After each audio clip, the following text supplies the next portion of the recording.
La verdad que este tema del fascismo es un tema bastante que está dando mucho debate. Bueno, más que todo dio debate en los años de 1900, de 2015, 2016, 2017 en adelante. Eh, Ahora no tanto porque, bueno, se ha comprobado, por ejemplo, ciertas, digamos, alarmas que se tenían a partir de que el fascismo estaba a la vuelta de la esquina, pero realmente eso no ha pasado, no ha ocurrido. Bueno, Trump no ha tenido o no ha desarrollado un gobierno fascista, tampoco Bolsonaro, y algo otros por ahí que se mencionan de que, o se mencionaron en un principio de que eran realmente regímenes fascistas los que iban a desarrollar. Pero bien, lo primero que hay que entender para poder comprender la situación del fascismo, qué es y cómo se desarrolla, en qué condiciones surge y qué objetivos tiene, ¿no? Esto es lo central que deberíamos entender todos y todas. Eh, Luego, bueno, hay que comprender una cuestión central, ¿no? Todo gobierno en sí es una dictadura, ¿no? Independientemente tenga elecciones democráticas, abiertas, sigue siendo una dictadura. Eso es claro para nosotros los marxistas, digamos, en los regímenes que se desarrollan en tiempos de paz, donde hay elecciones, donde hay votaciones, pues sigue siendo una dictadura del capital sobre las mayorías o sobre la mayoría explotada, ¿no? Una minoría capitalista que impone su voluntad, impone sus intereses y explota a la mayoría que lo produce todo, ¿no? Eh, este régimen de democracia, aunque hayan instituciones independientes, como les gusta llamar a los defensores de la democracia burguesa, aunque hayan estos ¿cómo se llaman? Estos jueces, estas instituciones, el parlamento y todo eso, no deja de ser una dictadura. Y entre mejor o más perfeccionada esté esta dictadura, pues es mejor para la clase dominante, ¿no? O sea que entre más democrática pueda ser, entre más leyes se tengan, entre mejor resguardada esté la constitución, pues mejor es para los intereses capitalistas, porque al final esto lo que hace es que la dictadura se envuelve en una cáscara muy suave para las masas, que las masas no alcanzan a comprender que realmente viven bajo una dictadura del capitalismo, ¿no? Porque no somos realmente libres, porque no podemos disfrutar de lo que nosotros producimos. Entonces, todo régimen, toda democracia es una dictadura, ¿no? Y la contraposición de la dictadura del capital, pues es la dictadura del proletariado, que significa, pues, la democracia de la mayoría o la democracia de los trabajadores como tal. Y eso es básicamente lo que, por lo que lucha el socialismo, ¿no? Algunos dirán que, bueno, es solamente darle vuelta a la tortilla, pero realmente no es así, ¿no? La democracia de la mayoría de la población que produce la riqueza, que la utiliza para elevar el nivel de vida y para superar digamos, los impases que hay en el desarrollo de la humanidad. Luego, otra cuestión que está implícita en esto es el concepto de dictadura, ¿no? El concepto de dictadura no siempre fue malo, ¿no? Se ha hecho malo a partir de muchos regímenes que se desarrollaron después de Marx. De hecho, Marx utiliza el término de dictadura del proletariado con una visión positiva, ¿no? Más o menos lo que les estaba hablando, o bien lo que les estaba hablando acerca del socialismo. Y luego también tenemos que tener claridad acerca de qué son los regímenes. O sea, cuando decimos de que existe el capitalismo, no quiere decir de que siempre vamos a tener como la misma forma de gobernar, ¿no? O las mismas instituciones, los mismos procesos electorales y la misma forma de sistema de partidos políticos, ¿no? Hay diferentes tipos de régimen. Algunos son más abiertos, otros son más opresores o menos opresores y hay otros que dan ciertas libertades. Estos regímenes no se dan por la voluntad de las personas o de los líderes, sino más bien se dan por las relaciones de producción, ¿no? Por ejemplo, en un periodo donde el capitalismo y la producción está creciendo, pues es más fácil de que haya un régimen que dé ciertas libertades, que dé ciertos derechos a la clase trabajadora. Cuando va en crisis, pues puede ser posible de que haya un cambio del régimen y empiecen a haber ataques hacia la clase trabajadora. Que los derechos se vayan limitando cada vez más, en el sentido de mantener la dominación sobre los trabajadores. Bueno, aclarados estos conceptos, yo creo que podemos empezar a hacer un esbozo histórico, porque para comprender lo que es el fascismo, pues tenemos que remontarnos en la historia, ¿no? Y bueno, la primera aparición del fascismo o de las bandas fascistas como tal se da en Europa, ¿no? Realmente son bandas que utilizaron los capitalistas o las clases dominantes para detener los procesos revolucionarios. Por ejemplo, en Rusia estaban las centurias negras, ¿no? Que eran bandas conformadas por criminales, por asesinos, por toda la escoria de la sociedad, de lo que se produce, ¿no? Que con un par de monedas podían matar a cualquier dirigente de la clase obrera. Entonces, las clases dominantes de Rusia utilizaban estas bandas, estos grupos, para poder atacar a los sindicatos, para poder atacar a los partidos políticos de la oposición, y no era un ataque de ir a romperle su propaganda, ¿no? No era un ataque de irles a decir un par de cosas o tratarlos mal ni nada de esto, sino que era un ataque a muerte, ¿no? O sea, prácticamente asesinaban a las personas, a los dirigentes, y acababan con todo, digamos, con locales, acababan con toda la propaganda, acababan con todo lo que existiera acerca de este partido político o de esta organización, ¿no? Y bueno, ese existió en Rusia, ¿no? También existió bueno, los primeros indicios que se dieron de fascismo en Italia, ¿no? En Rusia se pudo detener de alguna forma por la Revolución Rusa de 1917, ¿no? Y por la existencia del partido bolchevique.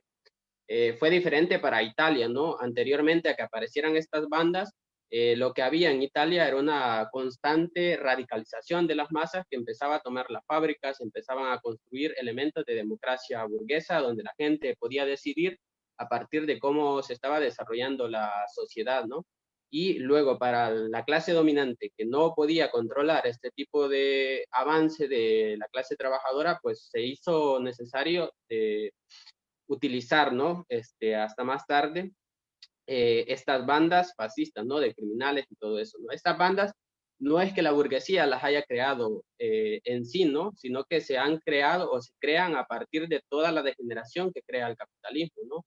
La pobreza, los bajos salarios, la falta de educación, bueno, de acceso a la educación y todo ese tipo de cuestión. Y normalmente estas bandas están constituidas por elementos de la pequeña burguesía, ¿no? Gente que tiene sus negocios y que por la crisis se va a la quiebra, ¿no? O los funcionarios, a veces los funcionarios también, que eran parte de este sector fascista, ¿no? Y los estudiantes mismos, que no eran los mismos estudiantes que podemos tener ahora, ¿no? Hay que recordar que en el pasado quienes tenían acceso a la educación pues eran prácticamente los hijos de la burguesía y de la pequeña burguesía. Los proletarios no tenían derecho a la educación. Y así es como surgen estas bandas de criminales que se denominaron en Italia los camisas negras. Y ya luego en Alemania se desarrolla a partir de que, bueno, Alemania pierde la Primera Guerra Mundial, le toca pagar todos los créditos de guerra, hay una pobreza extrema, el Partido Socialdemócrata traiciona a la clase trabajadora y no es capaz de llevar a la revolución hasta las últimas consecuencias. Por lo tanto, lo que se da, pues, una tremenda crisis entre todas las clases sociales y se empiezan a armar este partido nazi crece a raíz de la rabia que había contenida por parte de la pequeña burguesía, ¿no? Y empiezan a desarrollarse y a extenderse, pero no, estas bandas en sí no toman fuerza por sí mismas, sino hasta que la burguesía decide, ¿no? Por tal de salvar sus intereses, por tal de salvar sus privilegios y por salvar también las relaciones de producción ante la amenaza de la revolución. Ante esa amenaza, pues deciden utilizar estas bandas. Y ya luego pasa de ser un movimiento en sí pequeño, ¿no? Que iba creciendo, pero que tal vez pudo ser detenido, a constituirse como un movimiento de masas fascistas, ¿no? Y luego llega otro estadio, ¿no? En su desarrollo, cuando ya finalmente llegan al poder, ¿no? ocurre que, bueno, después de 1921, que hay toda una movilización de los trabajadores en Italia, que, bueno, los dirigentes del partido, de los partidos de la clase obrera son incapaces de poder triunfar en la revolución, de dar una dirección correcta y acabar con el dominio del capital, se ven derrotados, ¿no? Y luego lo que llega, pues, es este gobierno fascista de Mussolini, que ahí, pues, prácticamente se puede decir que se inaugura digamos, un primer gobierno fascista. Y luego tenemos, luego está el gobierno nazi, ¿no? Que es en 1933 y que también surge a partir de 40 batallas, ¿no?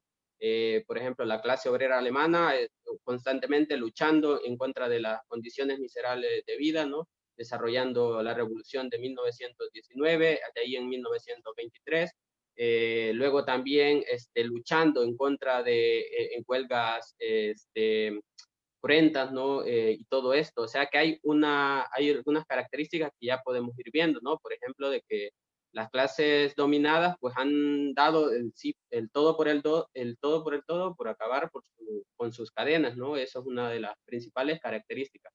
Y otra de las características es que la dirección del movimiento ha sido incapaz de poder asestar a, eh, una victoria para la clase trabajadora y una derrota para la clase dominante, ¿no?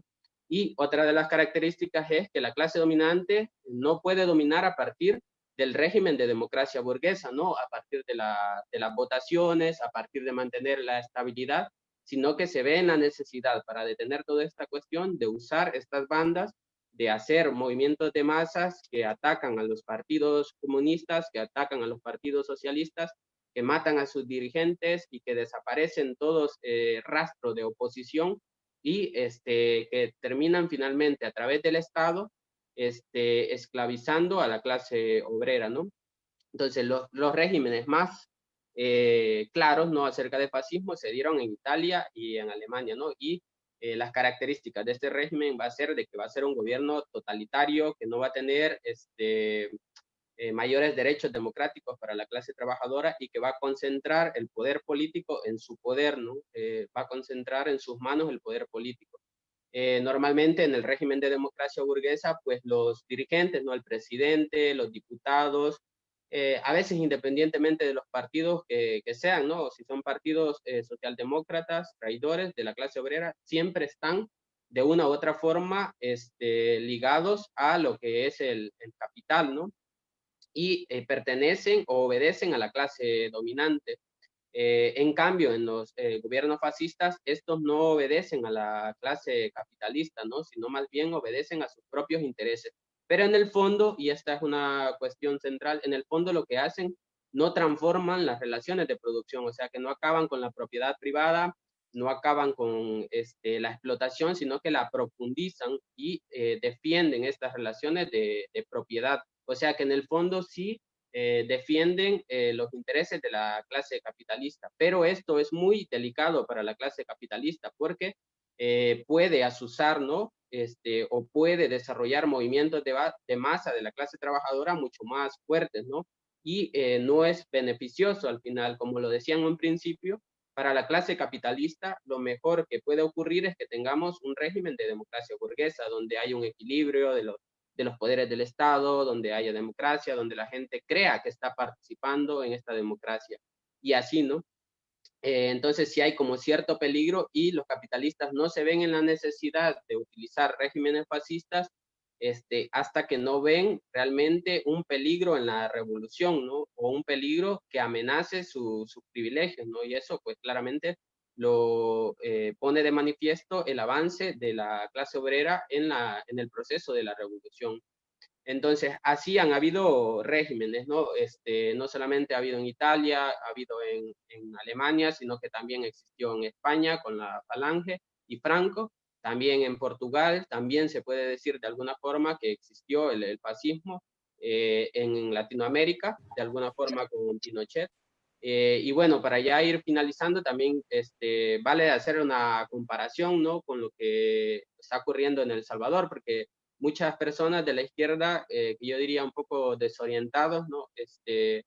que pues no tienen claridad acerca de cómo definir los regímenes y cómo explicar lo que ocurre realmente en la política, han llamado no pocas veces al mismo Bukele como un fascista.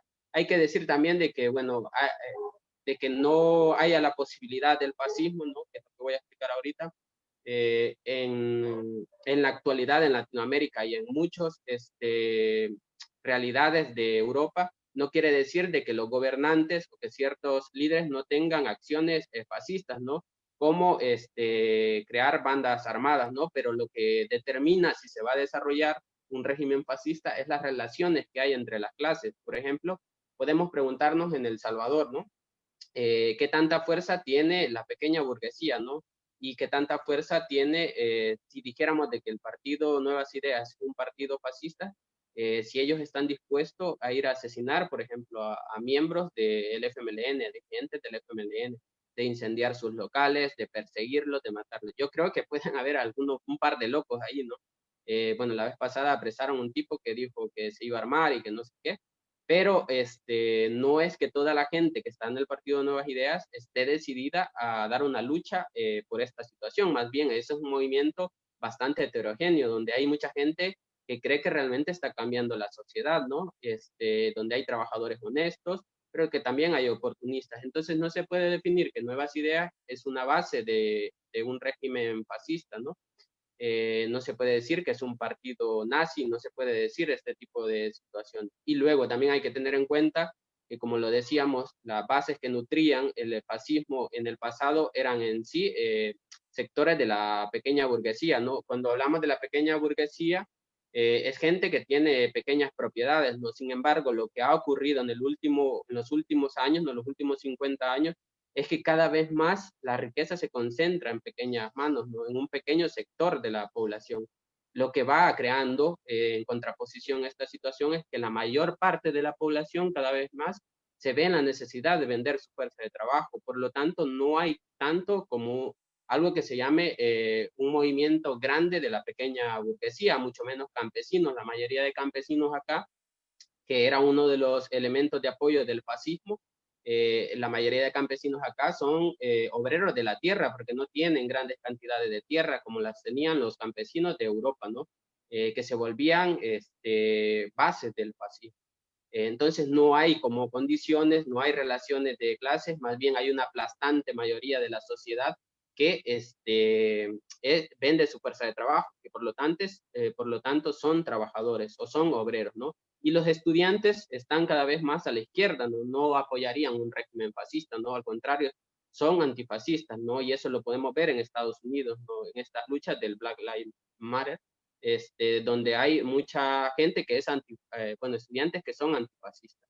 Por lo tanto, no hay una situación. Y el otro elemento que podemos analizar en la realidad salvadoreña es que no ha habido bueno, con esto voy terminando, no ha habido como una lucha donde la clase trabajadora haya experimentado gran sacrificio o gran entrega, ¿no? Por la lucha revolucionaria para acabar con su explotación. Lo que hemos visto en los últimos 20 años es que la clase obrera lo que está haciendo es utilizando las herramientas de la democracia burguesa, ¿no?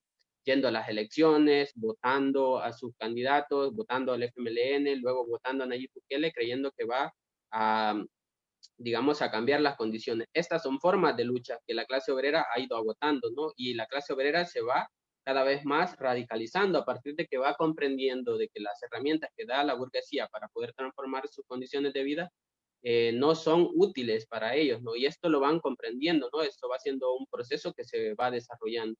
Pero no ha habido movimientos revolucionarios de masa, ¿no? Huelgas generales, insurrecciones y este tipo de situaciones, que es uno de los elementos que hablábamos en el principio, que es fundamental para que la burguesía, los capitalistas, hagan uso de un régimen fascista para resguardar sus condiciones o sus privilegios, ¿no? O las relaciones de producción. Por lo tanto, no se puede decir de que Bukele es un fascista, que Bolsonaro, si vemos también el caso de Bolsonaro, cuando los sindicatos están totalmente intactos, existe el PSOL, ¿no? Y otros partidos de oposición que no han sido atacados. Y lo mismo pasa en Estados Unidos, ¿no? Entonces, estos elementos siempre hay que tenerlos en cuenta para poder definir si un régimen es fascista o no, ¿no? Yo creo que estos regímenes están bajo el régimen de democracia burguesa, algunos con un poco más reaccionarios que otros, pero no dejan de salirse de este esquema, ¿no? O de este régimen. Bueno, me quedo por ahí porque ya se me acabó el tiempo.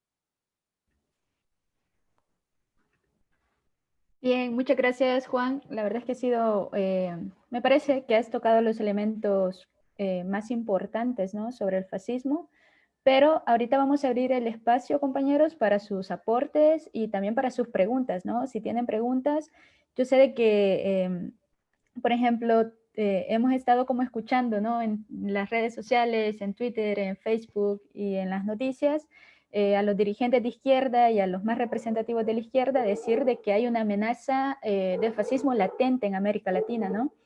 Y bueno, no sé si ahora escuchar de los marxistas decir que no hay una amenaza de fascismo, pues sea chocante o genere dudas, ¿no? En todo caso. Y nos gustaría saber, o sea, las opiniones que puedan surgir y las preguntas, ¿no? Que ustedes puedan tener. Entonces, no sé quién se anima a participar. Ahorita es el momento. Tenemos 30 minutos para el debate. Oli, Hola, hola, Albino. Adelante. no veo nada más.